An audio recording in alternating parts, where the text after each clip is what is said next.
వామ్మో, మొగలై బిర్యానీ ఇది 300 మాత్రమేనా? ఎంత ఇచ్చారేంటి అనుకుంటున్నారా? మన మెండపేటలో హరిత ఫ్యామిలీ రెస్టారెంట్ అని చెప్పేసి ఇక్కడికైతే వచ్చామండి. ఇదైతే పెంకిటింట్లో ఉంటుంది చూడడానికి. ఇది కరెక్ట్ గా చెప్పాలంటే బూరుగుండా చెరువు పార్క్ ఎదురుగా ఉంటుందండి. ఈ రెస్టారెంట్ లో తినడానికి అయితే ఉండదు కానీ ఇక్కడ పార్సల్స్ కోసం అయితే చాలా మంది వెయిట్ చేస్తుంటారు.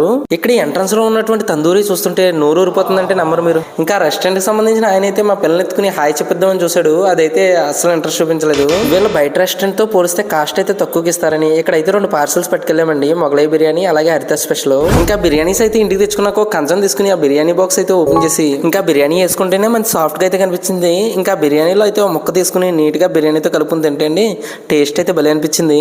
ఇంకా ఫ్రై పీస్ కూడా బాగానే ఉంది హరిత స్పెషల్ బిర్యానీలో. ఇంకా మా ఆవిడైతే మొగలై బిర్యానీ ఓపెన్ చేసింది. ఇదైతే 300 తీసుకున్నారు. ఇంకా బిర్యానీ మధ్యలో అయితే తవ్వి కొద్ది బంగారం లాగా అయితే అండి బోన్లెస్ చికెన్ అయితే మంచి గ్రేవ్ తో బాగుందండి. ఇంకా బోన్లెస్ మొగలై అంతా బిర్యానీ మొత్తం అంతా కలుపుకునండి. ఈ బిర్యానీ అయితే ఈజీగా 3 అయితే తినొచ్చండి. ఇంకా మా ఆవిడైతే ఈ బిర్యానీ తిని చాలా